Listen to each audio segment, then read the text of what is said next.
السلام عليكم ورحمة الله وبركاته. وعليكم السلام ورحمة الله تعالى وبركاته. الحمد لله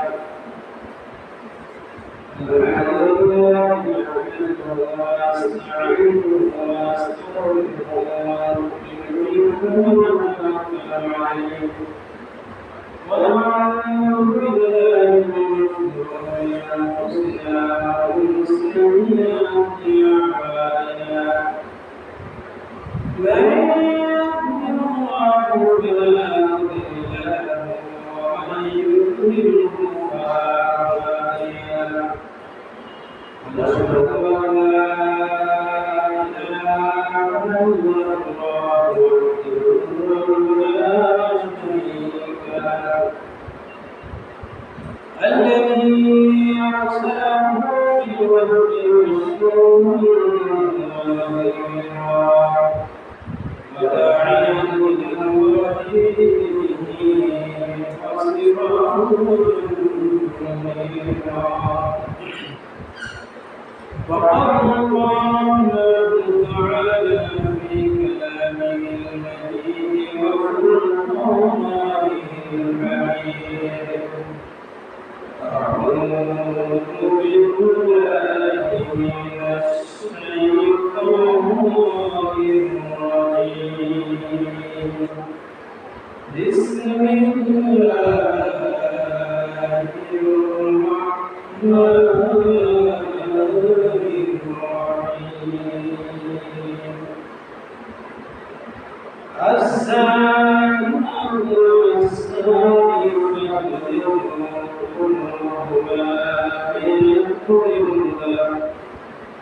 ولا تأكلوهما وحدكم في دين الله إن كنتم تؤمنون بالله واليوم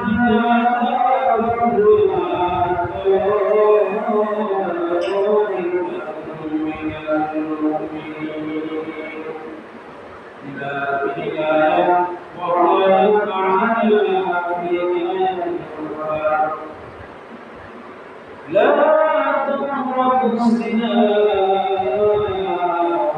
فإنه فاحشة وساء سبيلا وقال رسول الله صلى الله عليه وسلم لا يكلم الله يوم القيامة إليهم ولا يزكيهم شيء سامٍ وملك بالله وعالم مستكبر أرحم عليه الصلاة والسلام يشهد الله ويصلي على محمد وعلى آل محمد كما صليت على إبراهيم وعلى آل إبراهيم إنك حميد مجيد اللهم بارك على محمد وعلى آل محمد كما باركت على إبراهيم وعلى آل إبراهيم إنك حميد مجيد فلا بكماله كشفت لا بجلاله حسنت جميع خصاله صلوا عليه وعليه الحمد لله الحمد لله رب العالمين تبارك شكرك رب العالمين أقبل بالأعمال رب العالمين والصلاة والسلام পৃথিবীর মধ্যে সবচেয়ে উত্তম জায়গা এবং বৃহত্তম জায়গা সেই জায়গায় مسجد الوقت والإقامة الذي يقول عليه وقال شكرا عليه الحمد لله الحمد لله সম্মানিত উপস্থিতি দূর দূর করলাম আমরা মুসলিম পাঠ্যক্রম সেই سيد الوالد سيد البشر سيد الشقائق أحمد محمد المصطفى حضرت محمد رسول الله صلى الله عليه وسلم যাকে সৃষ্টি করা আমাদের সৃষ্টি করা যিনি একমাত্র আমাদের দিশারি আমাদের বিপদের সাথী বিপদের সাথী মুসিবতের দিনে একমাত্র আমাদের সুপারিশকারী ব্যক্তি কাল কিয়ামতের ময়দানে কেউ সুপারিশ করার সাহস দেখাবে না করতে পারবে না একমাত্র মুহাম্মদ মুস্তাফা সাল্লাল্লাহু আলাইহি ওয়াসাল্লাম আমাদের জন্য আমাদের মুহাম্মদের জন্য তিনি সুপারিশ করবেন এমনকি সমস্ত উম্মতের জন্য তিনি সুপারিশ করবেন অন্য নবীর উম্মতরা সাল্লাল্লাহু আলাইহি ওয়াসাল্লামের কাছে এসে আর জিজ্ঞেস করবে এবং সেই মুসিবতের দিনে যিনি আমাদের সাহায্য করে হবেন সুপারিশ করে হবেন সেই নবীর ইত্তেবা অনুসরণ অনুকরণ আমরা যদি করি তাহলে সেই সুপারিশ আমরা পেতে পারি না আর যদি আমরা তাকে অনুসরণ না করি অনুকরণ না করি তার বিরোধিতা করি তাহলে কাল কিয়ামতের ময়দানে যিনি হবেন আমাদের সাহায্যকারী সুপারিশকারী তিনিই কাল কিয়ামতের ময়দানে আমাদের বিরুদ্ধে বাদী হবেন কি হবে কোরআন এবং হাদিসের চলন প্রমাণ ভাইরা আমার আমরা চিন্তা করি না যে আল্লাহ রাসূল আমাদের নবী আমাদেরকে কত ভালোবাসেন কিন্তু আমরা এটা করতে পারি না কাল কিয়ামতের ময়দানে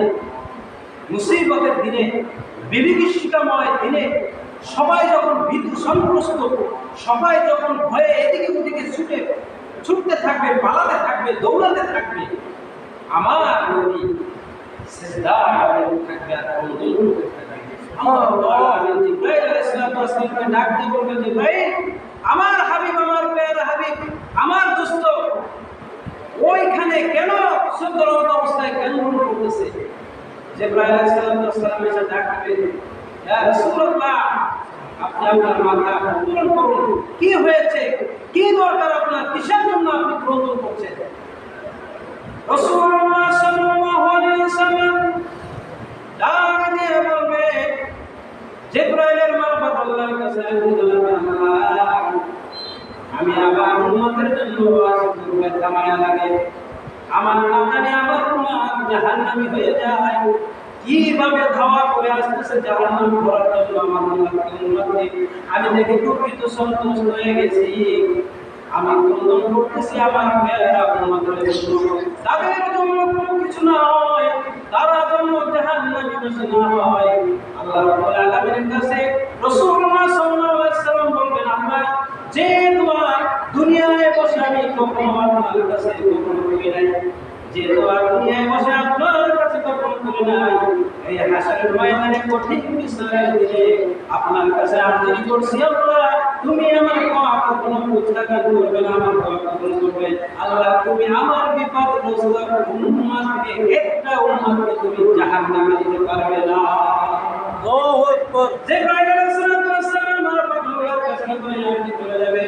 আল্লাহ রাব্বুল আলামিন রাসূলকে সামনে দিয়ে বললেন আমার হাবিব তুমি আমার বন্ধু তুমি আমার সবচাইতে প্রিয় তুমি আমার দোস্ত তোমার কথা না শুনে আমি কোথায় যাব তুমি ভয় করো না চিন্তা করো না তোমার উম্মত যদি আমাকে ভয় করে একটা দিন যদি আমার জন্য সিজদায় মাথা অবনত করে রাখে জেনে রাখো আমি তাদেরকে ওই জাহান্নামে বসে করব না সুবহানাল্লাহ সেই নবী সেই দয়ার নবী উম্মার জন্য কত প্রেসার কত টেনশন কত সেই নবীর অনুকরণ অনুসরণ আমাদের মধ্যে নাই ওই কাল কিয়ামতের ময়দানে যদি সুপারিশ যদি পেতে চাই তাহলে আমাদের রাসূলের অনুকরণ অনুসরণ করতে হবে আমাদের সম্পূর্ণ সব জায়গায় সর্বক্ষেত্রে জীবনের প্রতিটি ক্ষেত্রে তাহলে তিনি আমাদের জন্য সুপারিশ করবেন ভাইরা আমার যেটা বলছিলাম আমরা অযথা সময় নষ্ট করি অযথা কথাবার্তা বলি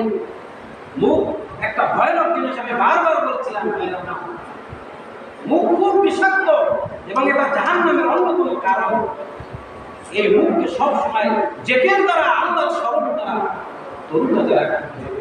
রাসূলুল্লাহ সাল্লাল্লাহু আলাইহি ওয়াসাল্লাম বলেন কালিমাতানে খফিফাতানে আলাল লিসান সাকিলাতান ফিল মিজান হাবিবাতানে ইলার রহমান সুবহানাল্লাহি ওয়াল হামদুলিল্লাহ। সুবহানাল্লাহ। আল্লাহ রাসূল সাল্লাল্লাহু আলাইহি ওয়াসাল্লাম বলেন জাহান্নামে যাওয়ার দুইটা কারণ, দুইটা জায়গায় তোমার আছে, দুইটা জিনিস আছে, এই দুইটা জিনিস যদি কন্ট্রোল করতে পারো তুমি আমি আল্লাহ রাসূল তোমার জন্য জান্নাতে যাবে হয়ে যাব। এক নম্বরে মুখ এবং লজ্জাস্থান, কারণ অধিকাংশ পাপ সংগঠিত হয় এবং মুখ এবং লজ্জাস্থানের মাধ্যমে। এই দুটাকে যদি আপনি কন্ট্রোল করতে পারেন তাহলে আপনি আল্লাহ রাসূল বলেন আমি স্বয়ং রাসূল তোমাদের জন্য জান্নাতের জামিন দেব। সুবহানাল্লাহ। সেই মুখকে, জবানকে আল্লাহর জিকির দ্বারা, আল্লাহর স্মরণ দ্বারা সব সময় তাহলে এই মুখ থেকে অশ্লীল গুনাহ বের হবে না। এই জন্য ভাইরা আমরা যখন ফ্রি থাকবো, আরেক থাকবো, অবসর থাকবো, সব সময় আল্লাহর জিকির করতে থাকবো। আল্লাহ রাসূল বলেছেন যে দুইটা কথা মুখে হালকা উচ্চারণ করতে খুব হালকা সহজ, কিন্তু এই দুইটা কথা কাল কিয়ামতের ময়দানে মিজানে ভারী হয়ে যাবে।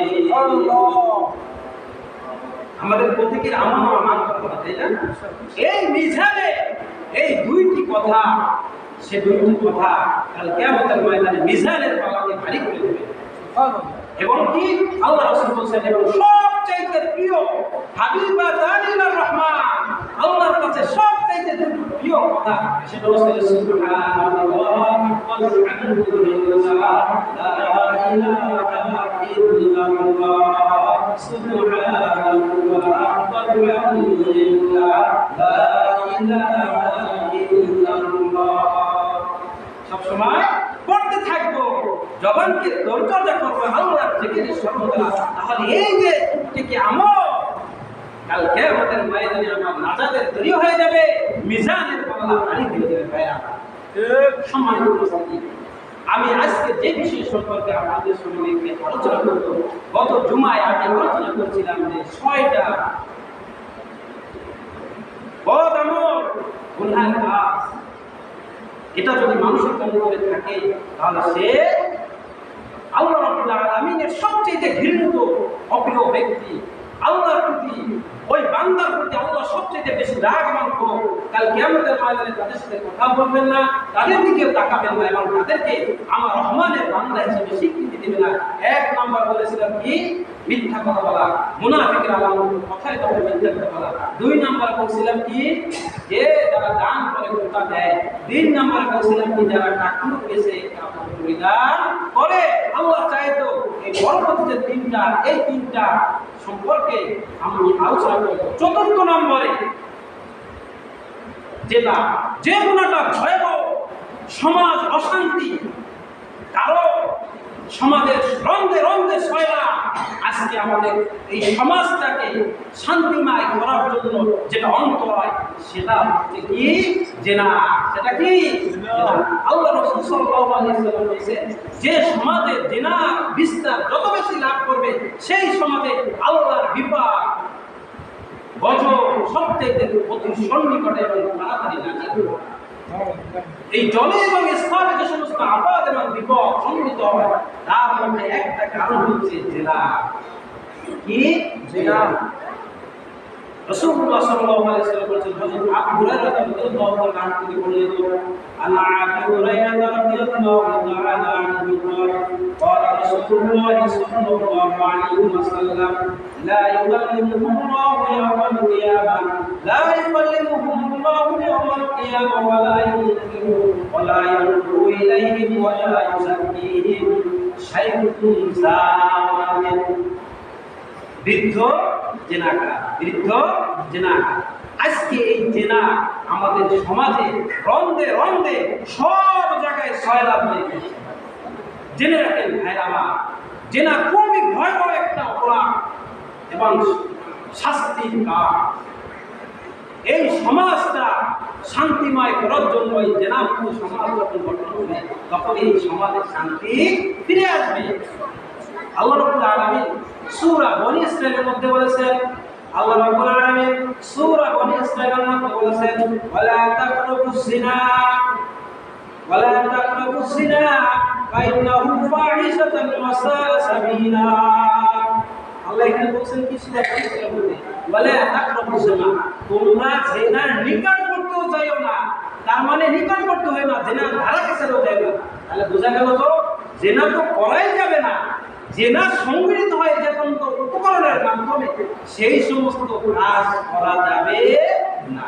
ভাইরা আমার, এখানে আল্লাহ রাব্বুল আলামিন জেনা তো ভয়াবহ শাস্তি পাপের কাজ সেটা তো বলেনি। আল্লাহ বলেন যে তোমরা জেনা করো না, এটা না বলে আল্লাহ বলেছেন তোমরা জেনার নিকটবর্তী হও না। তাহলে বোঝা গেল জেনা তো করাই যাবে না, জেনার নিকটবর্তী হওয়া যাবে না। জেনা করার জন্য যে সমস্ত প্রক্রিয়া উপকরণ তৈরি হয় সমাজে, সেই সমস্ত উপকরণ ধারে কাছেও যাওয়া যাবে না। ভাইরা আমার, জিনাকার কাল কিয়ামতের ময়দানে হাদিস শরীফে রাসূল সাল্লাল্লাহু আলাইহি ওয়াসাল্লাম বলেছেন বেবিচারিণী। বেবিচার বলা হয় পুরুষ মুজাক্কার, আর বেবিচারিণী হচ্ছে মুআন্নাস। এই জিনাকার এবং জিনাকারিণী কাল কিয়ামতের ময়দানে তাদের দিকে তাকাবেন না, তাদের সাথে কথাও বলবেন না, তাদের সাথে কি তাদের সাথে ঘৃণা করে তাকাবেন না। জিনাকার পুরুষ এবং মহিলা। ভাইরা আমার, এই জিনা করলে কি শাস্তি স্বয়ং আল্লাহ রাব্বুল আলামিন সূরা নূরের মধ্যে বলেছেন। সূরা নূরের মধ্যে সরাসরি বলেছেন আয-যানিয়াতু ওয়াজ-যানি ফাজলিদু কুল্লা ওয়াহিদাম মিনহুমা মিয়াতা জালদা ওয়া লা তা'খুযু বিহিমা রাফাতুন ফি দীনিল্লাহ ওয়া লিয়াশহাদা আযাবাহুম তা'iফাতুন মিনাল মুমিনিন। যে ব্যক্তি জিনা করবে, জিনাকারী পুরুষ এবং জিনাকারী মহিলা উভয়কে কি করতে হবে? 100 দৌড়া মারতে হবে। 100 দৌড়া মারতে হবে। কার বিধান? আল্লাহর বিধান। সূরা নূরের মধ্যে বলেছেন। এখন এটা তো কোরআনের ভাষ্য, হাদিসের ভাষ্য। রাসূল সাল্লাল্লাহু আলাইহি ওয়াসাল্লাম বলেছেন জিনাকারী যদি বিবাহিত হয়, জিনাকারী যদি বিবাহিত হয় তখন তাদের কি শাস্তি? রাসূল সাল্লাল্লাহু আলাইহি ওয়াসাল্লাম বলেছেন তাদের প্রতি হদ হচ্ছে রজম নিক্ষেপ করে, মাটিতে মাজাপত্র গেড়ে তাদেরকে পাথর নিক্ষেপ করে হত্যা করা এবং 1 বছর তাদেরকে নির্বাসন করে দিতে হবে। কয় বছর? 1 বছর। হাদিসের কথা। আর যদি জিনাকার এবং জিনাকারী যদি অবিবাহিত হয় তাকে 100 দৌড়া আঘাত মারতে হবে এবং তাকে 1 বছর নির্বাসন করতে হবে। এটা হচ্ছে হাদিসের ভাষ্য। কিসের ভাষ্য? হাদিসের ভাষ্য। তাহলে জিনাকারী নিয়ে এই বিচার ফয়সালা কে করবে? ইসলামী সরকার এবং প্রশাসন। এবং যদি সেটা সংগঠিত না হয় তাহলে কিন্তু সমাজ কুসুচিত হবে, দূষিত হবে। সূরা নূরের মধ্যে আল্লাহ বলেছেন যে ফাজলিদু কুল্লা ওয়াহিদাম মিনহুমা মিয়াতা জালদা, 100 দৌড়া লাগা। এবং বলছে এটাকে কার্যকর করবা কিভাবে? দেখেন কোরআনের আয়াতে আল্লাহ কি স্পষ্টভাবে বলে দিয়েছেন। এবং এটা যদি কার্যকর হয় সমাজে জিনা থাকবে না। সেটা কি? ওয়ালিয়াখুয রাফাতুন ফি দীনিল্লাহ ওয়ালা ইয়াখুয রাফাতুন ফি দীনিল্লাহ। যখন এই শাস্তি কার্যকর করবে, ইন কুনতুম তুমিনুনা বিল্লাহ, আল্লাহ বলেন যখন তোমরা এই শাস্তি কার্যকর করবে তখন তোমাদের মধ্যে যেন দয়ার উদ্রেক না হয়। 100 দৌড়া মারবে। যদি জিনাকার এবং জিনাকারী যদি প্রমাণিত হয় তাদেরকে সরাসরি কোরআনের আয়াত হচ্ছে তাদেরকে 100 মারতে হবে। এবং এই মারতে যে তোমাদের মধ্যে যদি কোনো দয়া উচিত না হয়, যে আমার ছেলে, আমার ভাতিজা, আমার দলের লোক, তাকে একটা 20টা কম দেই, এই যে দয়া যাতে উদ্রেক না হয়, মায়া যাতে উদ্রেক না হয়, তোমার আত্মীয় হোক, তোমার ছেলে হোক, সম্বন্ধী হোক, তোমার ভাতিজা হোক, তোমার পাড়া প্রতিবেশী হোক, এই শাস্তি বিধান কার্যকর করার জন্য তুমি যদি তোমার যদি দয়ার উদ্রেক হয় তাহলে তুমি মুমিন থাকবে না, তুমি কাফের হয়ে যাবে। আল্লাহ বলেন ওয়ালা তা'খুযু বিহিমা রাফাতুন ফি দীনিল্লাহ ইন কুনতুম তুমিনুনা বিল্লাহ। যদি তোমরা আল্লাহকে বিশ্বাস করতে থাকো, বিশ্বাস করো, তাহলে তোমাদের অন্তরে দয়া হবে না। তাহলে আমরা এটা কার্যকর করবো কিভাবে? আর এটা যদি কার্যকর করি তাহলে সেটা সমাজ থেকে কিভাবে তুলতে হবে? আল্লাহ বলছেন ওয়ালিয়াসান আদা কাউমা তাইফাতুম মিনাল মুমিনিন, প্রকাশ্যে ঘোষণা দিয়ে সবার সম্মুখে একদল মুমিন, পুরুষ নারী সবাই দেখবে যে তার শাস্তি কার্যকর হয়েছে। প্রকাশ্যে তার জেনাকার এবং জেনাকারীর শাস্তি কার্যকর করতে হবে। যদি আমরা প্রকাশ্যে ঘোষণা দিয়ে, আমাদের এখানে যেরকম সোসাইটিতে অনেক সময় ঘোষণা দেওয়া হয় যে আজকে পরিষদ দস্তক বিক্রি করা হবে 788 টাকা কেজি, এখন যদি মাইকে অ্যানাউন্স করে ঘোষণা দেওয়া হয় যে জেনাকার এবং জেনাকারীর শাস্তি কার্যকর হবে, সমস্ত পুরুষ তোমরা আসো দেখো, যখন এই জেনা সবার সম্মুখে এই জেনার শাস্তি বিধান কার্যকর হবে, তখন যারা জেনাকার করতে উদ্যোগিত হয়েছিল, যাদের মধ্যে জেনা করার ভাব ছিল, তারা জেনা করতে উদ্যত হবে না। তাহলে কি হলো? সমাজ থেকে আস্তে আস্তে জেনা ব্যভিচার দূর হয়ে যাবে। কোরআনের কথা, তাহলে কোরআনের বিধান হচ্ছে কি? প্রকাশ্যে জনসম্মুখে অ্যানাউন্স করে একদল মুমিনের সামনে এই হক বিধান কার্যকর করতে হবে। এর কারণটা কি? যখন এই বিধান কার্যকর হবে, তখন অন্য যারা পুরুষ নর নারী আছে, তারা এই ভয়ে তারা জেনা করতে উদ্যত হবে না। ভাইরা আমার, আল্লাহ রাসূলুল্লাহ সাল্লাল্লাহু আলাইহি ওয়াসাল্লামের কাছে আব্দুল্লাহ ইবনে মাসউদ রাদিয়াল্লাহু তাআলা থেকে বর্ণিত হাদিস, বুখারী এবং মুসলিম শরীফের হাদিস, রাসূলুল্লাহ সাল্লাল্লাহু আলাইহি ওয়াসাল্লামের কাছে জিজ্ঞাসা করলেন এক সাহাবী, আল্লাহ রাসূল, যে সবচেয়ে বড় গুনাহ পাপ কি? তখন বললেন কি? আল্লাহ রাসূল সাল্লাল্লাহু আলাইহি ওয়াসাল্লাম বললেন যে শিরক হচ্ছে সবচেয়ে বড় পাপ। ইন্না শিরকা লা যুলমুন আযীম, নিশ্চয় শিরক হচ্ছে সবচেয়ে জঘন্য ভয়াবহ অপরাধ। ইন্নাল্লাহা লা ইউশরিকু মা দুনা যালিকা লিমান ইয়াশা, ইন্নাল্লাহা লা ইয়াগফিরু আন ইউশরিকা বিহি মা দুনা যালিকা লিমান ইয়াশা। তুমি শিরক ছাড়া যে কোনো কবিরা গুনাহ করো, সগীরা গুনাহ করো, তুমি যদি কায়েম করতে আল্লাহর কাছে তওবা করে ফিরে আসো আর গুনাহ না করো, আল্লাহ ইচ্ছা করলে মাফ করে দিতে পারে। আল্লাহ বলেন আমি শিরক ছাড়া সমস্ত গুনাহ আমি মাফ করে দেব, কিন্তু যদি তুমি শিরক করো তাহলে আমি কখনো সেই গুনাহ মাফ করব না। কারণ হচ্ছে ইন্না শিরকা লা যুলমুন আযীম, নিশ্চয় শিরক হচ্ছে ভয়াবহ অপরাধ। কারণ এটা আল্লাহর সাথে জাতের সম্পর্ক, সিফাতের সম্পর্ক। আল্লাহ মনে করা কোনো গাছকে, কোনো দেবতাকে, কোনো সূর্যকে, চন্দ্রকে যদি আল্লাহ মনে করে, যেটা আমাদের মুসলিমরা করে থাকে, এই যে সমকক্ষ করা, শিরিক করা। তারপর হচ্ছে কি, কিছু শিরিক আছে, যেমন আমরা বলে থাকি প্রচন্ড জ্বর হয়েছে বাচ্চা, বলে কি যে আজকে ঠিক মতন বাচ্চার যে প্রচন্ড জ্বর হয়েছিল, ঠিক মতন ডাক্তার পাইছিলাম, ডাক্তার আইছিল, বিদায় আমার মেয়েটা বেঁচে গেছে। নাউযুবিল্লাহ। কি করলেন আপনি? শিরিক করলেন। আপনার ওই যে মেয়েটাকে বাঁচাইলো কে? আল্লাহ। কিন্তু আপনি ভরসা করলেন কার প্রতি? ডাক্তার প্রতি। কি বললেন? ডাক্তার না আসলে আমার মেয়েটা ভালো হবে। দেখেন, শিরকে বিশ্বাস, শিরকে বিশ্বাস। আমরা বিভিন্ন কথায়, আচরণে রিয়াও একটা শিরিক, এরকম বিভিন্ন প্রকার আছে শিরিকের, আমরা তো করি না। এর জন্য আমাদের মুখ থেকে জানতে অজান্তে অনেক শিরিক হয়ে যাচ্ছে। অনেকে দেখা যায় খোলার মধ্যে ওই হাড়িতে এরকম কালো ইট রেখে দেয়, বলে যে এইটা আসলে ফসল রক্ষা হবে। আরে রক্ষা করার মালিক কে? ফসল জন্মায় কে?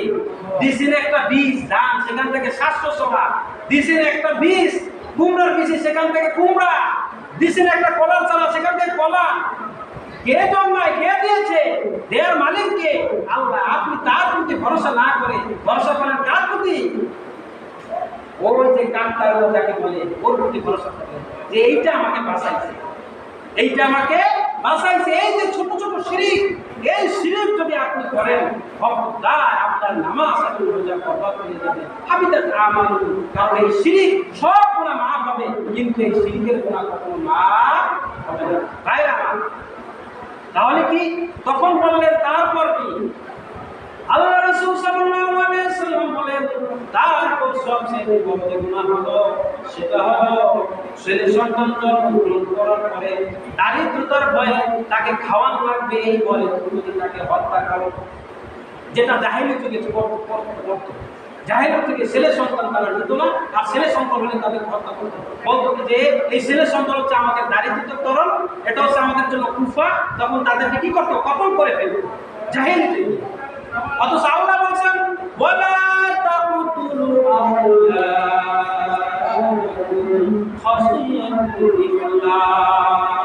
তোমরা তোমাদের ছেলে সন্তানদেরকে খাওয়ানো লাগবে, পড়ানো লাগবে, ঘর সুন্দর লাগবে, এই জন্য তোমরা হত্যা করো না। কারণ রিজিক জন্ম যখন আমি দিয়েছি তাদেরকে পৃথিবীতে আনার করেছি, রিজিকের দায়িত্ব আমি হাতে নিয়েছি।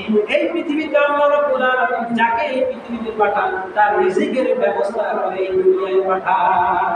ভাইরা আমার, একটা পাখি আমি বারবার বলছিলাম তাকুদু খিসামান ওয়া তারুহু বিতারা। রিজিক দেখে, রিজিক দাতাকে আল্লাহ, এটার উপর আপনার বিশ্বাস করতে হবে। এটা যদি বিশ্বাস না করেন তাহলে আপনি কাফের হয়ে যাবেন। রিজিক দেওয়ার মালিককে আল্লাহ বিভিন্ন ভাবে মানুষকে রিজিক দেন। কেউ কে বড়, কেউ কে ছোট, কেউ কে মাঝারি, সবটা তার জন্য। কেউ সারা জীবন শুরু থেকে ছোট থেকে বড় পর্যন্ত মানুষের বাড়ি কাজ করে সময় কাটায়, এটাও তার জন্য কি একটা পরীক্ষা। আর কেউ মজা করে খায় টাকার টাকা, এটাও তার জন্য পরীক্ষা। কেউ মিডিল ক্লাস, কেউ দেখেন উচ্ছিষ্ট পায়, সব কিছু এক একটা তার জন্য পরীক্ষা। আল্লাহ রাব্বুল আলামিন এরকম পরীক্ষা দিয়ে রেখেছেন, দেখে আমার বান্দা কতটুকু ধৈর্য ধারণ করতে পারে। যদি সে অসক্রিয় হয়, নাসক্রিয় হয়, এই নাসক্রিয়ার কারণে কাল কিয়ামতের ময়দানে আমি তাকে পাকড়াবো। যে একটা পাখি সকালবেলা খালি পেটে বের হয়, কিন্তু সন্ধ্যাবেলা সে উড়াল করে বের হয়। কে দেয় রিজিক? আল্লাহ রাব্বুল আলামিন রিজিকের ব্যবস্থা করেন। আপনি সকালবেলা যখন বের হন, আপনি কি বলতে পারেন যে আমি আজকে 1000 টাকা ইনকাম করব, আমি 1500 টাকা ইনকাম করব?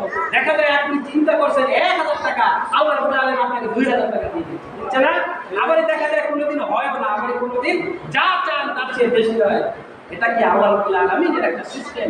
রিজিক আল্লাহ রাব্বুল আলামিন দেয়। রিজিক কোথা থেকে আসবে?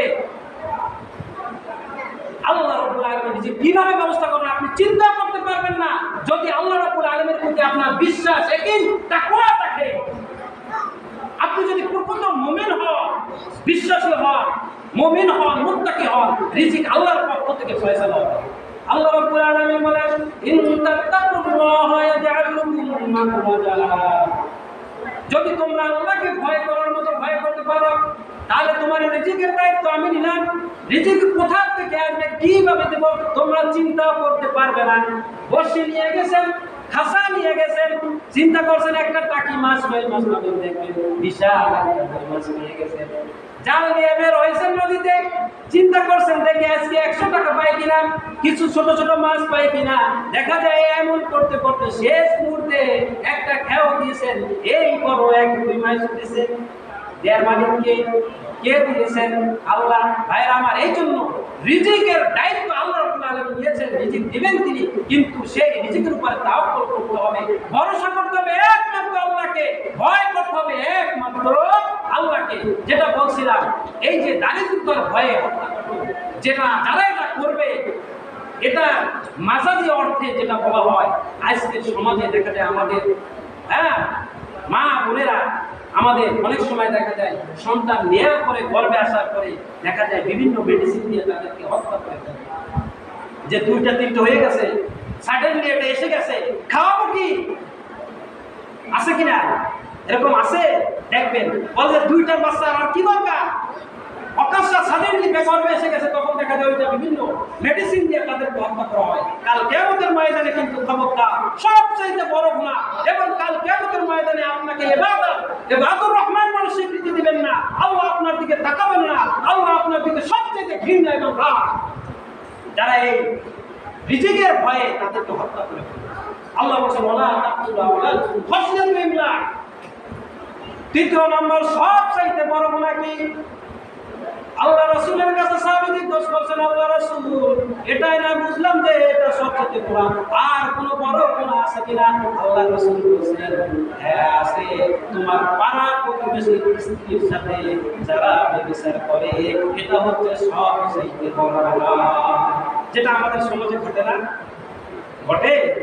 ঘটে ভাই আমার। এই সমাজ কলুষিত, আল্লাহর রহমত নেই, বরকত নেই।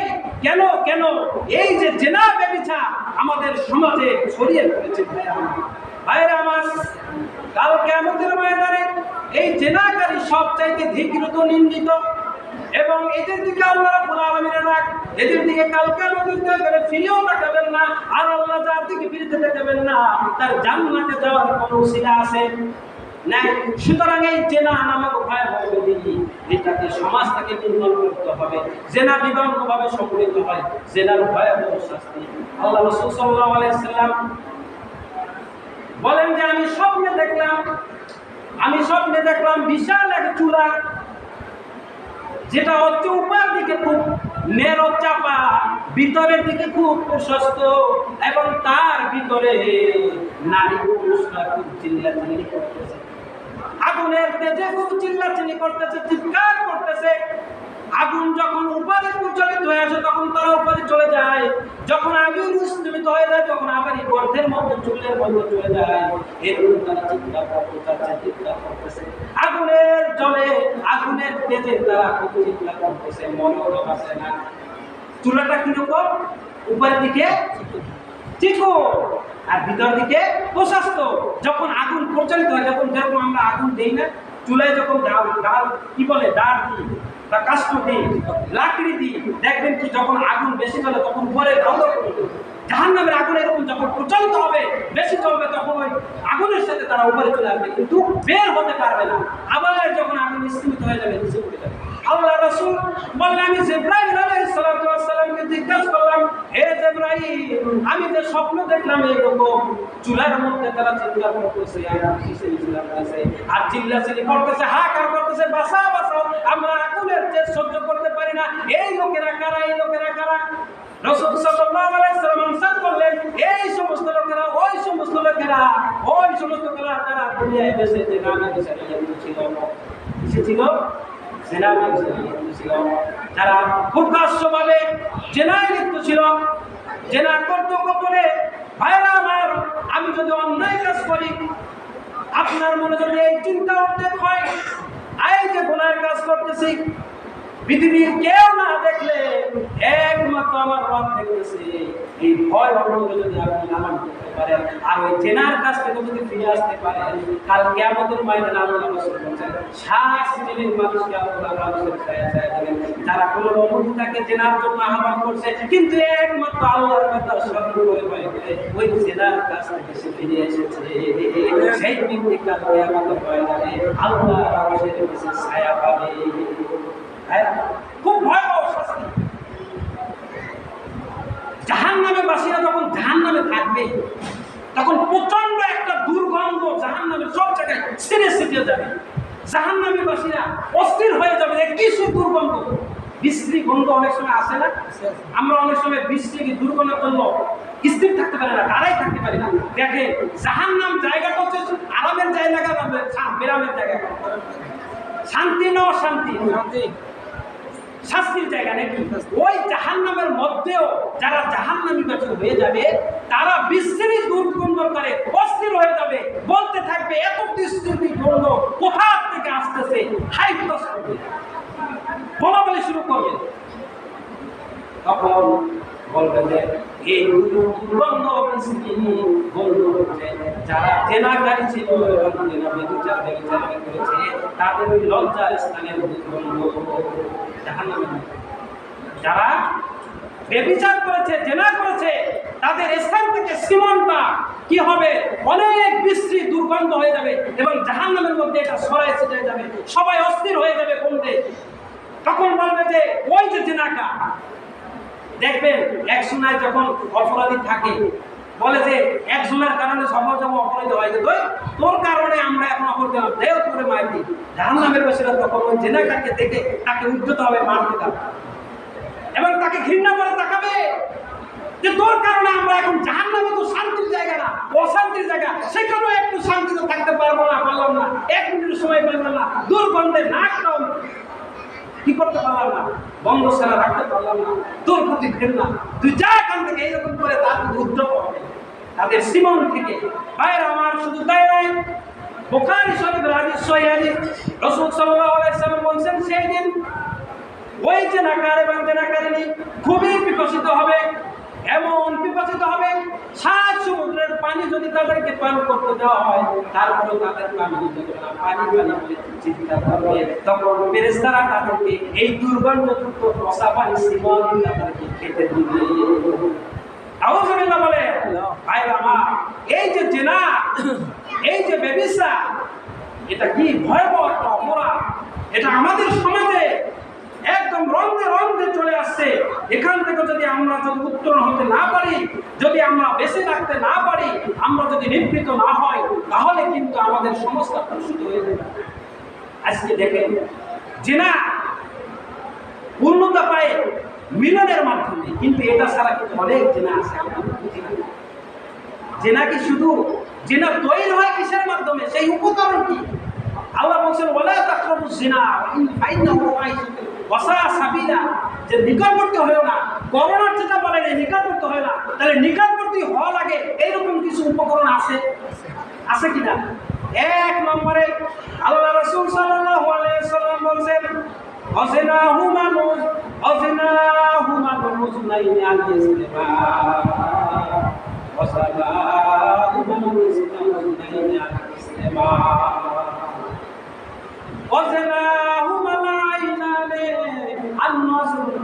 যে চোখের এক প্রকার জনা আছে, ব্যভিচারে উদ্যন্ত হয় এইরকম যদি কোনো কিছু আপনি চোখ দ্বারা দেখেন, সেটা হবে জেনা আইনি আন্নজ, চোখের জেনা হচ্ছে দেখা। তাহলে জেনার কাছে উদ্বুদ্ধ হয়, প্ররোচিত হওয়া লাগে এইরকম কোন কাজ, সেটাও কি জেনার অন্তর্ভুক্ত। তারপর হচ্ছে অজেনাহুমাল হুসনানে আল ইসতিমা, কানের জেনা হচ্ছে শুনো। তাহলে কি আজকে আমাদের যুবক যুবতীরা, ছেলে মেয়েরা দেখেন অবাধে কত কিছু করছে, কত কথাবার্তা বলছে, আপনি গার্ডিয়ান হিসাবে আপনি খেয়াল করছেন না। দায়ুস কারা? দায়ুস কি মহিলা? আল্লাহ রাসূল বলেছেন লা ইয়াদখুলুল জান্নাতা আল দায়ুস, আর দায়ুস লা ইয়াদখুলুল জান্নাহ। দায়ুস কি কে? মহিলা না, দায়ুস হচ্ছে আপনি পুরুষ। আপনি অভিভাবক যদি আপনার ছেলে মেয়েরা যদি অবাধে পর্দা না করে, জেনা করে, ব্যভিচারী করে, জেনা এবং ব্যভিচারে লিপ্ত হওয়া যায় এরকম কাজকর্ম করে, তাহলে আপনি দায়ুস। পর্দা করে না, পর্দায় রাখার চেষ্টা করেন আপনি তাদেরকে। তারা অবাধে দেখেন আজকে আমাদের এই মোবাইল ফোন, স্মার্টফোন আসার কারণে আমাদের ছেলেমেয়েরা দেখেন অবাধ মেলামেশার কারণে তারা জেনায় লিপ্ত। প্রথমে মোবাইলের মাধ্যমে, কথাবার্তার মাধ্যমে, এই যে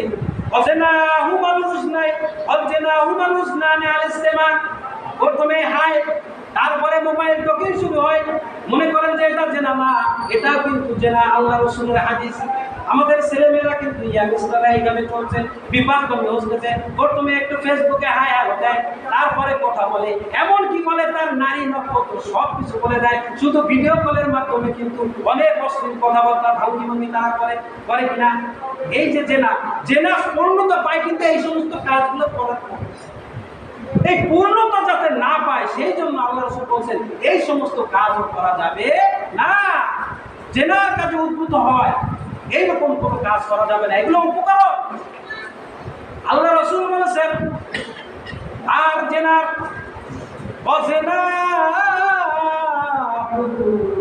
অজেনা লিসানে আল কালাম, এই যে প্রোগ্রাম, যে কথাবার্তা, এগুলো উপকরণ। কি মোবাইলে আমাদের ছেলেমেয়েরা বলে কিনা আমরা খেয়াল করতে হবে। ভাইরা আমার, জান্নাতে যেতে গেলে একটু পরিশ্রম করতে হবে। শুধু পরীক্ষা না দিয়ে জান্নাতে যাবে, পাস করতে হলে যেরকম পরীক্ষা দিতে হয়, তাহলে আল্লাহর জান্নাতে গেলেও আপনার ইমানের পরীক্ষা দিতে হবে। আপনার পরিবার, আপনার সমাজ, আপনার অধীনস্থ, আপনার কারা কি করছে আপনাকে খেয়াল করতে হবে। আপনার মেয়ে কি করছে, আপনার ইয়াংস্টার ছেলে কি করছে, তারা মোবাইলে গিয়ে কি করছে, কার সাথে কথা বলছে, কি দেখছে। ভাইয়ের আমার, আজকে আমরা মিডিয়ার মাধ্যমে দেখি, এই যে কলকাতায় কালকে আমরা দেখেছি একটা মেয়েকে 18 জন পুরুষ অকথ্যভাবে তাকে নির্যাতন করে ধর্ষণ করে তাকে মেরে ফেলে। এমনকি তাকে 18 জন এমনভাবে গলার এখানে চেপে ধরেছে, তার এই গলা, এই মোটটা ভেঙে গেছে। শুধু তাই নয়, কাকে বিশ্বাস করবেন আপনি, তার কলিগ, এই কাজে তার এক মহিলা কলিগ তাকে সঙ্গে মহিলা কলিগ যখন সে একজন স্ত্রী গলা যেরকম চেপে ধরছে, রক্ত বের হয়েছে চোখ থেকে, আর ওই মহিলা কলিগের দিকে তাকায় আর বলে যে আমিও একটা মেয়ে আর তুমি একটা মেয়ে, আজকে আমি বিপদগ্রস্ত, আমাকে অসহায়, তুমি আমাকে হেল্প করবা, তার পরিবর্তে তুমি আমাকে এই কাজে তাদেরকে সহযোগিতা করবে। তাকে কি পরিমাণ টর্চার করছে। একটা পুরুষ এবং স্ত্রী যখন মিলন করে তখন তাকে 5 এবং 6 গ্রাম সিমেন্ট থাকে প্রবেশ করে, কিন্তু পোস্টমর্টমে দেখা গেছে 150 গ্রাম সিমেন্ট ওই মহিলা ইয়ার থেকে বের হয়েছে। তাহলে কত পাষণ্ড পশুরা তাদেরকে ধর্ষণ করছে। তাহলে এই ধর্ষণ কেন সংঘটিত হচ্ছে, জেনা কেন সংঘটিত হচ্ছে? ওই ইন্ডিয়ায় দেখেন ছোট 5-6 বছর বয়সী মেয়েদেরকে তাদেরকে কিভাবে উলঙ্গ করে ড্যান্সের পূজিত হয় কিনা। এই যে তাদেরকে ড্যান্সের পূজিত করছে, তাদের শরীর যেগুলো ঢেকে রাখার কথা সেগুলো না ঢেকে তাদেরকে প্রদর্শন করা হচ্ছে। এই কারণে তো জেনা ব্যভিচার বেশি ছড়িয়ে গেছে। ভাইরা আমার আইডিয়া এবং আমার ধারণা, এই যে মিডল ইস্টে এবং বাংলাদেশ এবং ইন্ডিয়া ছাড়া অন্য কোনো দেশে এত জেনা এবং ধর্ষণের খবর প্রচার হয় না বা পাওয়া যায় না। আমি যতটুকু দেখেছি বেশিরভাগই ইন্ডিয়া এবং বাংলাদেশ। আপনি ইরানে দেখেন, আফগানিস্তানে দেখেন, ভেরি ফিউ, খুবই কম, নগণ্য। সৌদি আরব দেখেন, এই সেখানে আল্লাহর কোরআনের আইন আছে, শাসন আছে। কোরআন এবং আইনের শাসন যেখানে থাকবে সেখানে শান্তি বিরাজ করবে। কোশ্চিন কালেও আপনি যদি কোরআন অনুযায়ী আপনার জীবন পরিচালনা করতে না পারেন, কোরআন অনুযায়ী আপনার জীবন ফয়সালা না করতে পারেন, চালাতে পারেন, আপনি অনেক শান্তি খুঁজবেন কিন্তু শান্তির পায়রা আপনাকে ধরা দেবে না। ভাইরা আমার, সেই জন্য কোরআনের কাছে আসতে হবে। যেটা বললাম, এই যে কেন জেনা সংঘটিত হয়, আজকে আমাদের ইয়ংস্টাররা যে মোবাইল তাদের হাতে, যেটা একটা ভালো ডিভাইস, আপনি ভালো কাজে ব্যবহার করতে পারবেন, যেখানে আপনি লাইক দিবেন ওয়াজে, কোরআনে, হাদিসে, ইসলামে বেশিরভাগ আসবে। আর আপনি যদি একটা খারাপ জায়গায় লাইক দিয়ে দেখবেন আপনার বলা লাগবে না, অটোমেটিক আসতেই থাকবে। আর আমার ইয়াংস্টাররা তারা যৌবনের ঢেউ উত্তাল, তারা যখন এইগুলা দেখে তারা কি করে, জেনা করতে উদ্বুদ্ধ হয়। ভাইরা আমার, এই জন্য আপনারা আপনাদের ছেলে মেয়েদের প্রতি খুবই খেয়াল রাখবেন। এই ছেলে মেয়ে আপনার জান্নাতে জাহান্নামের কারণ হবে।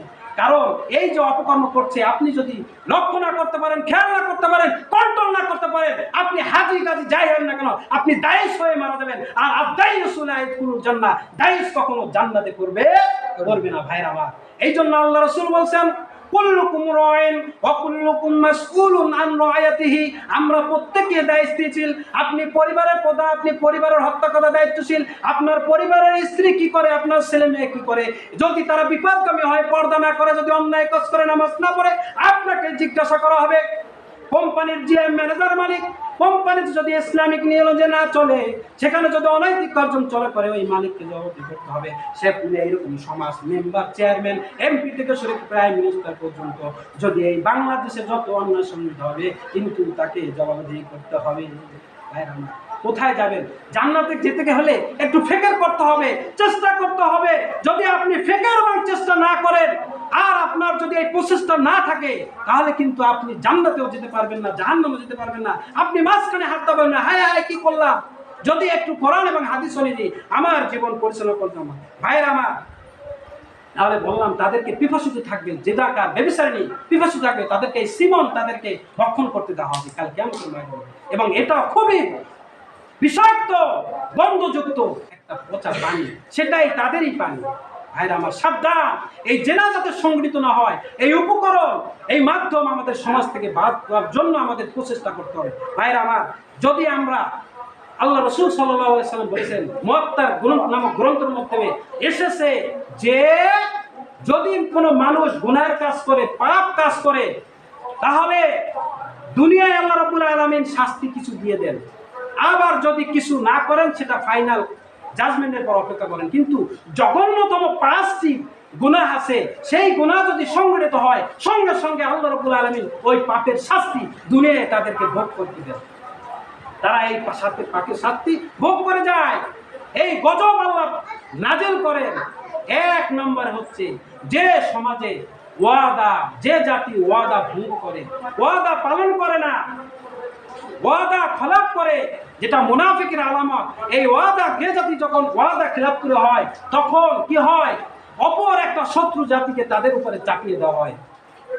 কি করা হয়?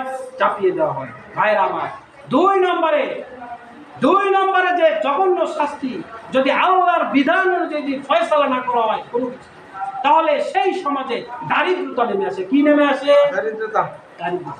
অথচ এই কোরআন হচ্ছে আমাদের সলিউশন, আমাদের রেফারেন্স। আল্লাহ রাব্বুল আলামিন বলেন, ওমান লাম ইয়াহকুম বিমা আনজালাল্লাহু ফাউলাইকা হুমুল কাফিরুন। যারা এই কোরআন দিয়ে তাদের জীবন বিধান ফয়সালা না করবে, তারা হচ্ছে কাফের হয়ে মরে যাবে।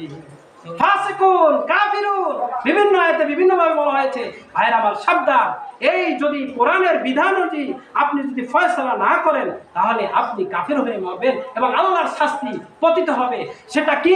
দারিদ্রতা সয়লাভ হয়ে যাবে, দারিদ্রতা সয়লাভ হয়ে যাবে। তিন নম্বর হচ্ছে যে সমাজে জেনা ব্যভিচার বৃদ্ধি পাবে, আর সেই সমাজে যদি জেনা ব্যভিচার বৃদ্ধি হয়, তখন কি হয়? মহামারী নামক গজব আল্লাহ রাব্বুল আলামিন নাজিল করে দেন। কি করে দেন? মহামারী নামক গজব আল্লাহ রাব্বুল আলামিন তাদের উপরে নাজিল করে দেন এবং সেই সমাজে মহামারী ছড়িয়ে পড়ে এবং দারিদ্রতা বিস্তার লাভ করে, দুর্ভিক্ষ ছড়িয়ে পড়ে। চার নম্বর হচ্ছে যে জাতি ওজনে কম দেয়, মাপে কম দেয়, যে জাতির মধ্যে এই গুণটা, এই বদ হ্যাবিটটা, গুণাটা ছড়িয়ে পড়ে।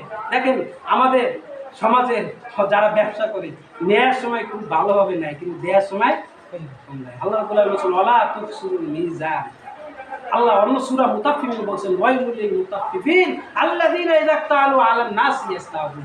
যখন তারা নেয় খুব ভালোভাবে নেয়, ঠিক না? যখন দেয় তারা কম দেয়, এক নম্বর দিয়ে চালাই দেয়, দেয় না?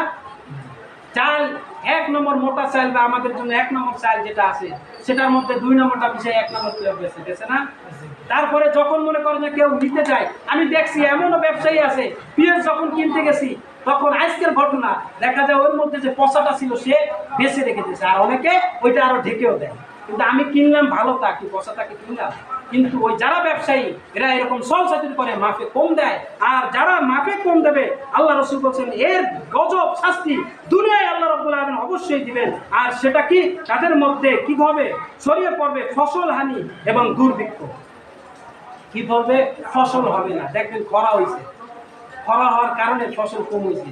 আবার বৃষ্টি হয়নি, বৃষ্টি দরকার, ফসল হয়নি, হয় না? বছরে বছরে হয় না? বৃষ্টির সময় বৃষ্টি হয় না, দেখে ফসল কম হয়ে যায়, আছে না? আবার যখন খরা লাগবে, হ্যাঁ, খরা হইলে দেখা যায় আমাদের কি করা যাবে? অনেক কিছু ফসল আছে, খরা লাগে, রোদ লাগে, কিন্তু রোদ আসে না, বৃষ্টি হয়ে যায়, নষ্ট হয়ে যায়। এটা কিসের ফসল? এই যে আমাদের ফসল, আমাদের অপকর্মের ফসল, আমাদের অন্যায়ের ফসল। ভাইরা আমার, সুতরাং সাবধান। তারপরে 5 নম্বরে হচ্ছে কোন জাতি যখন যাকাত দিতে অস্বীকার করে, তখন কি করে? তাদের মধ্যে আল্লাহ রাব্বুল আলামিন ওই যে মাঝে একবার দেখলেন না, অনাবৃষ্টি অনাবৃষ্টি, বৃষ্টি নেই বৃষ্টি নেই, সলাতুল ইস্তেকার সবাই আদায় করার জন্য করছি না? আমরা আল্লাহর কাছে বলছি না যে আল্লাহ তুমি বৃষ্টি দাও, বৃষ্টি দাও। গরমের কারণে মানুষ অতিষ্ঠ হয়ে গেছে, সৌদি আরবের চেয়ে বেশি গরম। এই যে ব্যক্তি, যে সমাজে, যে জাতির মধ্যে এই যাকাত দেওয়ার পূর্বান্ত কম, যাকাত দেয় না, যাকাত দিতে অস্বীকার করে, সেই জাতির মধ্যে আল্লাহ রাব্বুল আলামিন বিপদ গজব দুনিয়ায় 5টি বিপদ নাজিল করেন। এই 5 নম্বর হচ্ছে যখন যাকাত দিতে অস্বীকার করে, তখন কি হাসো? অনাবৃষ্টি শুরু হয়ে যায়, বৃষ্টি বন্ধ হয়ে যায়। ভাইরা আমার, এর মধ্যে একটা কিন্তু আছে, জিনা, ব্যভিচার। যখন সমাজে ছড়িয়ে পড়বে, তখন কিন্তু আল্লাহ রাব্বুল আলামিনের গজব নাযিল হয়ে যায়। সুতরাং ভাইরা আমার, সাবধান। এই সমাজকে কলুষিতমুক্ত করতে হলে, এই সমাজকে শান্তিময় করতে হলে, এই জিনা নামক যে ভয়াবহ ব্যাধি, এটা আমার ছেলে মেয়েদের মাধ্যমে সংঘটিত হয়, কিন্তু আমি দেখি না, টাকার ভান করি। আমার ছেলে সন্তান কার সাথে কথা বলে আমি একবার জিজ্ঞাসা করি না। খেয়াল করতে হবে, অভিভাবক নাই, জিজ্ঞাসা করতে হবে। আপনি অভিভাবক, মাসউল। মাসউল মানে কি? আপনি অভিভাবক, আপনি হচ্ছে সর্দার, আপনি হচ্ছে নেতা আপনার পরিবারে। আপনার স্ত্রী যদি পর্দা না করে, নামাজ না পড়ে, আপনাকে দায়িশ হয়ে জাহান্নামে যেতে হবে। দেখা যায় আমরা এখানে নামাজ পড়তে আসছি, আমাদের অনেক স্ত্রীরা নামাজ পড়ে না, আমরা তাদেরকে প্রেশার করি না। ভালো কাজে আপনাকে প্রেশারাইজ করতে হবে, প্রথমে আপনাকে বুঝাতে হবে সুন্দরভাবে। তারপরে মৃত্যু তাকে যদি না বুঝে, তাকে মৃত্যু, তাকে শাস্তি স্বরূপ তাকে কোনো ঘোষণা করতে হবে। প্রয়োজনে তাকে কঠোর হুঁশিয়ারি দিতে হবে যে আমার সংসারে থাকতে হলে আমি মুসলমান নামাজি, তোমাকে নামাজি পড়তে হবে। বিয়ালা কি করবা, ডিসিশন ইয়োরসেলফ। এরকম দেখবেন, আপনি করেন, দেখবেন সব সোজা। আপনি সোজা তো আপনার ঘর সোজা, আর আপনি নড় করে তো সব কিছু নড় করে। দেখা যায় আমরা যতটুকু মহব্বত করার ছেলেমেয়েদেরকে, স্ত্রীদেরকে ততটুকু করবো। সব কিছুর একটা মেজারমেন্ট আছে, অতিরিক্ত করবেন, এটা আপনার জন্য কাল হবে। সুতরাং আপনি স্ট্রিক্ট থাকেন। হ্যাঁ, আমি এই সংসারের প্রধান, আমি কষ্ট করি, মাথার ঘাম পায়ে ফেলি, পরিশ্রম করি, মেধা খরচ করি, কিসের জন্য? তোমাদের ভালোর জন্য, করার জন্য। আমি একা জান্নাতে যাইতে চাই না, তোমাদেরকে জান্নাতে নিতে চাই, কিন্তু তোমাদের কারণে যদি আমি জাহান্নামে যাই তাহলে সেই ভাগীদার আমি হব না। এইরকম হুঙ্কার দেন, দেখবেন কি সব সোজা। সুতরাং আপনাকে ন্যায়ের কথার পক্ষে, ন্যায়ের জন্য, জান্নাতে যাওয়ার জন্য আপনাকে স্টিক হতে হবে ভাইয়ের আমার। যদি হতে পারেন তাহলে কিন্তু সব সোজা, আর যদি না হতে পারেন ওদের কারণে আপনি জাহান্নামে যাবেন। আপনি কি চাবেন জাহান্নামে? সুতরাং এখন থেকে সাবধান হন। 2 নম্বরে যেটা বলছিলাম আজকে যে 3টা বাকি 3টা, 1 নম্বরে জেনাকার, বৃদ্ধ জেনাকারী, 3 নম্বর হচ্ছে কি, 2 নম্বর হচ্ছে কি ওয়াইলুল মুস্তাকবির, অহংকারী ফকির। আমরা কিন্তু সবাই দুনিয়ায় ফকির, আর আল্লাহ হচ্ছে ধনী। এই জন্য মাথা নত করতে হবে। আমি যখন মুখাপেক্ষী, আল্লাহ মুখাপেক্ষী নয়, আমরা তার কাছে মুখাপেক্ষী। সুতরাং অহংকার করা যাবে না। অহংকার একমাত্র আল্লাহর জন্য। অহংকার করা যাবে না, বিনয়ী হতে হবে। আল্লাহ রাব্বুল আলামিন বলেন, ওয়াইবাদুর রাহমানিল্লাযীনা ইয়ামশুনা আলাল আরদি হাওনা ওয়া ইযা খাতাবাহুমুল জাহিলুনা ক্বালু সালামা। যারা যখন জমিনের পরেও যখন হাঁটে তখন বিনয় সহকারে হাঁটে। জমিন বলে মনে মনে, তুই জিনা কইরা আমার জমিনের উপরে হাঁটতেছ। আল্লাহ যদি আমাকে নিষেধ না করতো, তোর আনুগত্য করতে না বলতো, আমি আমার জমিনের উপর তোকে হাঁটতে দিতাম না। সঙ্গে সঙ্গে আমি তোকে এই জমিনের মধ্যে কি করতাম, দাবাই দিতাম, তুই এক পাও হাঁটতে পারতি না। কিন্তু আল্লাহ আমাকে যেহেতু বলেছেন, সেই আল্লাহর হুকুমের প্রতি আমি ইতাআত করছি। সুতরাং তুমি এই জমিনের উপরে তুই গর্ব করে হাঁটো না, তুমি বিনয়ের সহকারে হাঁটো, কারণ এটা তোমার জন্য অনুগ্রহ করে দেওয়া হয়েছে। তুমি জেনা করে যাচ্ছ, পাপের কাজ করে যাচ্ছ, আর মনে করছো কেউ দেখতেছে না, কি ভালো লাগছে। কিন্তু যে জমিনের উপর তুমি হাঁটতে যাচ্ছ, এই জমিন যদি তোমাকে অনুগত না করে দিত, এই জমির সঙ্গে সুতরাং অহংকার করা যাবে না, অহংকারী হওয়া যাবে না। ফকির আমরা হচ্ছে আল্লাহর দৃষ্টিতে ফকির। আল্লাহ বলেছেন, ওয়াল্লাহু গনিয়্যুন ওয়া আনতুম ফুকারা। আল্লাহ বলেছেন, আমি হচ্ছে গনি আর তোমরা হচ্ছে সবাই ফকির। সুতরাং তোমরা অহংকার করবা না, বিনয়ের সাথে জীবন যাপন পরিচালনা করবা। ভাইরা আমার, সুতরাং এই যে ঘৃণিত কাজ, পাপের কাজ, এটা আমাদের সমাজ থেকে উৎপাদন করতে হবে, মূলোৎপাটন করতে হবে। যদি আমরা মূলোৎপাটন না করি আল্লাহর গজব নাজিল হবে। বললাম যে আল্লাহ 5টি গজব আল্লাহ দুনিয়ায় থেকে দেখেন, শাস্তি দিয়ে দেন। এর মধ্যে কিন্তু একটা জেনা আছে।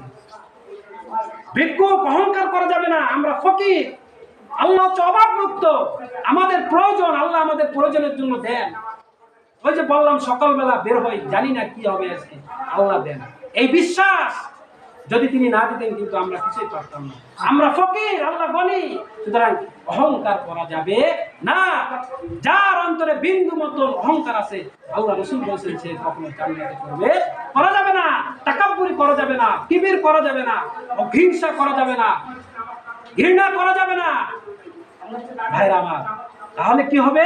আমরা যদি এই স্বভাবগুলো, এই ব্যাড কোয়ালিটিগুলো, এই গুনাহগুলো যদি আমরা সম্মিলিত হয় আমাদের মাধ্যমে, তাহলে কিন্তু কাল কিয়ামতের ময়দানে আমরা অপরাধ হয়ে যাব এবং আল্লাহর কাছে ধরা খাবো।